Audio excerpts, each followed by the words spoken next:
So guess what? Jon Stewart, they canceled his show. No. I bet you didn't even know he had a show. Other than we report on I it. think it's hilarious. Yeah, the only time I think it's hilarious that people like Jon Stewart still need to go through the people who use slaves to make their products to do a show. Like, why wouldn't he just do a show on his own website? Why wouldn't he just do a show on YouTube? 50 mil up front. I mean, I guess probably 50 mil up front. Something like. Is that what it is? That's why I Really? would do it. So I can Why either does he- build my own thing, which I could do, or you'll give me $50 million.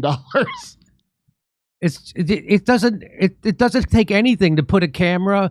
Look at Russell Brand, and he gets way more views than Jon Stewart, right? Because Jon Stewart's still towing the corporate line on COVID vaccines. Remember when he had Hillary? Anyway, we're going to talk about that in a second, but let's talk about this. They just nixed his show.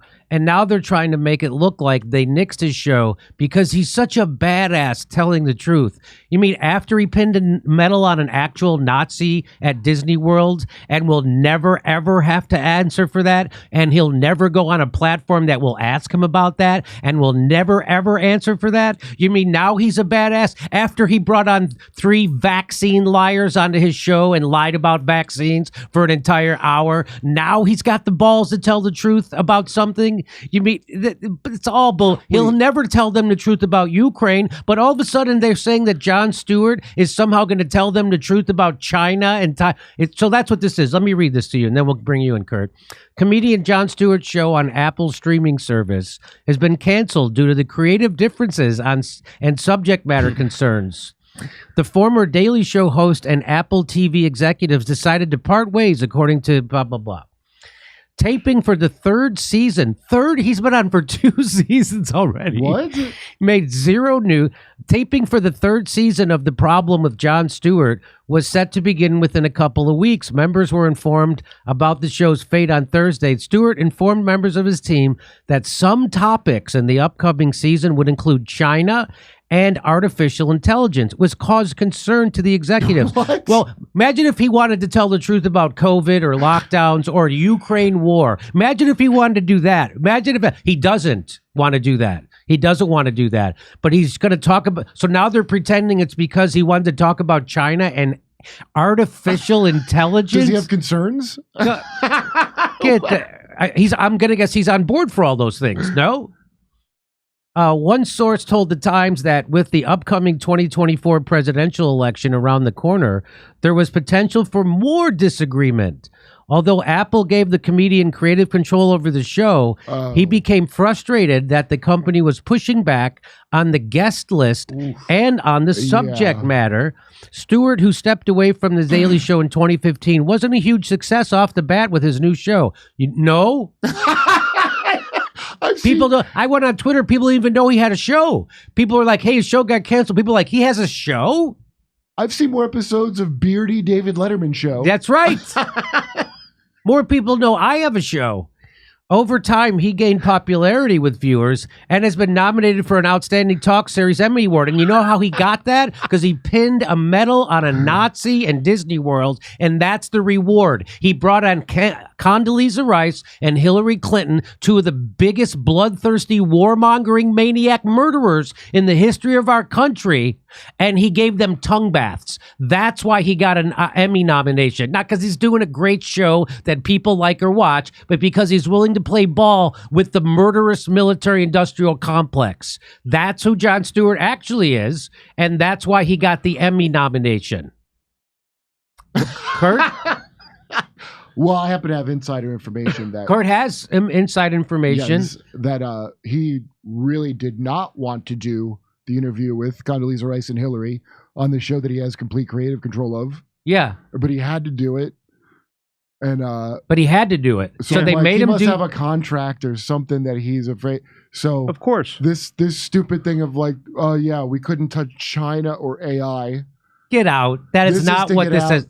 Yeah, that's just for him to cancel his show for low ratings and for him to save face as some kind of talking truth to power. That's not why this is happening. Yeah. Well, I think that he, when he did said that joke on Colbert about that was it. He got his mind right after that. Yeah. So when Jon Stewart went on Stephen Colbert and he told the truth about the origin of the COVID virus, he was out on he couldn't go to a party anymore. He didn't get invited anywhere. They weren't going to let him go on to the Kennedy Center to honor Adam Sandler. I'll tell you that. And so he got his mind right, and he brought on Condoleezza Rice and Hillary Clinton, gave two of the bloodthirstiest murderers in the world. He gave them tongue baths. He then brought on people about the vaccine. He didn't bring on anybody who had a counter narrative about the vaccine. He brought on 3 liars, and then he lied to everybody about everything.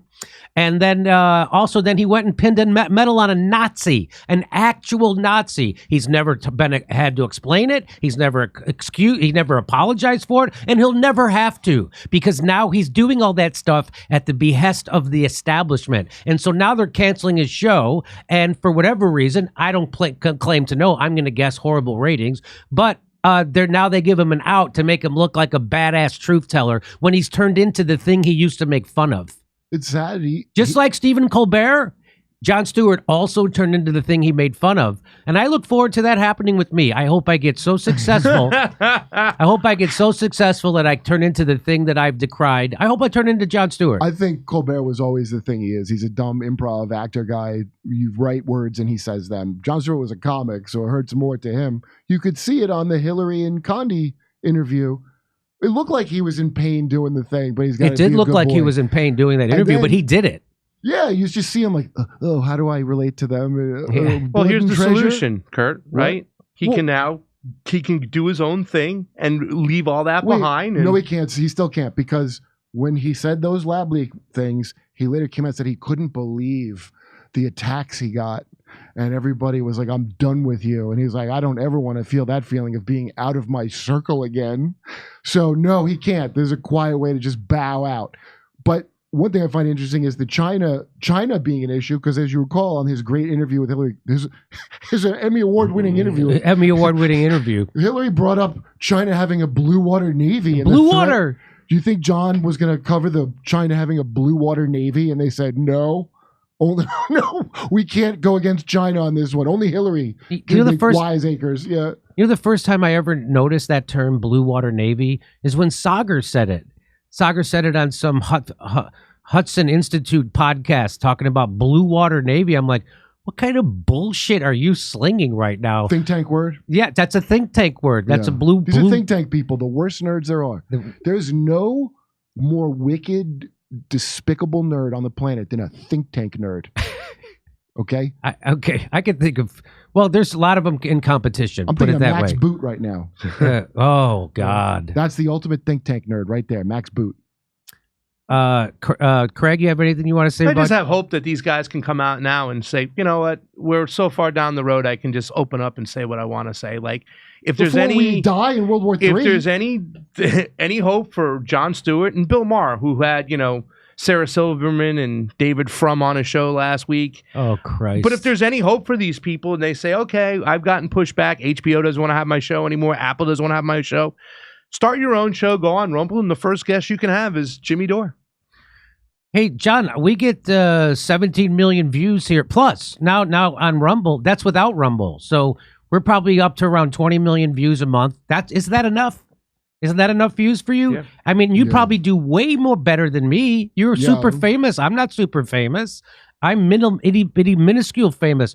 I sit and coach on Southwest Airlines. No one even knows it's me. Now, the only thing though, you got to watch what you say about China and AI. They do say that if you want. They do. If you want to come here, watch your China cracks and your AI wiseacre remarks. So that's when I first heard Jon Stewart was teaming up with Apple, the users of slaves.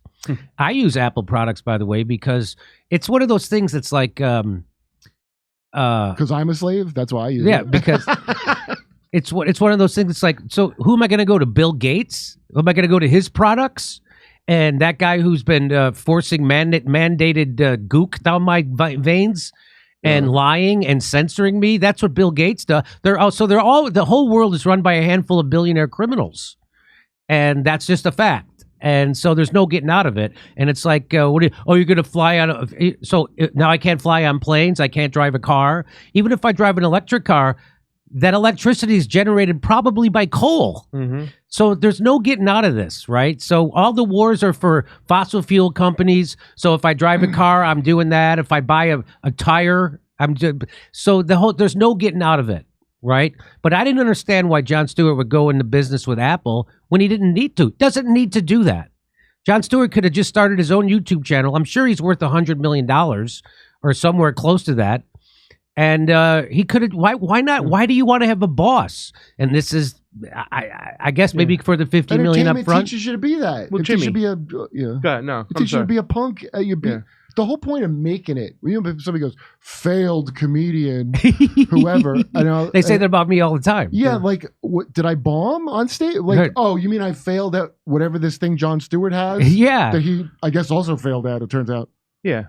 But these guys don't know. I mean, do you remember the conversation you had with Chris Hedges when that outlet he was on was closing down and he almost did not know what to do? And you told him, Jimmy. The Real News? No. When the other one. The RT? The Sheer Report one or the... Something. Okay, go ahead. But when it was going down and they didn't have the money and you were telling them, Jimmy, you were like, you don't have to do this anymore, Chris. You can just do what we're doing. You do your own thing. You get your own subscriber base. You get your own funding where you don't have to listen to anybody anymore. They just don't know how to do it outside of somebody producing their stuff. You hire a tech guy. That's all you have to do. You hire a tech guy. They work for reasonable wages. They help you. They show you how to do it, and everybody's happy. Give them. It's too D class A. I forget. I think you're right. I forgot that I did tell Chris Hedges that on camera. I told him that on camera. Yes, on camera. You told him. And they just in one ear out the other. But he's now working with the Real News. Who he does great work over there with the Real News, and the Real News has let down a lot of people in a lot of ways, and they'll let down Chris Hedges soon. He'll find it. It's going to happen. It's coming. Yep. You know what Field of Greens is? It's that powder. Oh, where is it? Here it is. Good. So it's this stuff, right? So it comes in a powder form. It's real food that they like turn into powder, and then freeze dry it. They freeze dry. You take a scoop of it, and then you put it in whatever you want. You put it in your water. You put it in smoothies, and it's so if you don't get your vegetables, which I don't, if you take this, it gives it to you. And Misha swears by it. The shredded lettuce in a double double and the fruit filling in a donut are awesome, but they don't count against 5 servings of fruits and vegetables a day. This is good advertising copy. Yeah. I won't nag you about your diet. I don't. Okay, so you guys get it. It's a field of copy. The Mayo Clinic says if you want to help prevent heart disease, lower blood pressure, and cholesterol, eat 5 servings of fruits and vegetables every day. I don't do that, and you probably don't either. That's why I take Field of Greens, ladies and gentlemen. Unlike others, each fruit and each vegetable in Field of Greens was medically selected by doctors to support your vital organs like heart, lungs, kidneys, and immune system. Flu season's here. I got it. And I trust Field of Greens to help me stay healthy. Field of Greens works fast. You'll feel better, more energy, and you'll notice your skin, hair, nails will look healthier too. If you don't always eat right and exercise, join me and take Field of Greens. Let me get you started. Here's another. We're going to give you a discount. 15% on your first order. Go to fieldofgreens.com. Use promo code Jimmy. That's promo code Jimmy at fieldofgreens.com. fieldofgreens.com. Hey, come see us doing a live stand-up show in Bloomington, Illinois, Indianapolis, Levittown, New York, Red Bank, New Jersey, Wilmington, Delaware, Covina, California, Burbank, California, Oxnard, California, Venice, California, and Palmdale, California. Go to jimmydore.com for a link for tickets.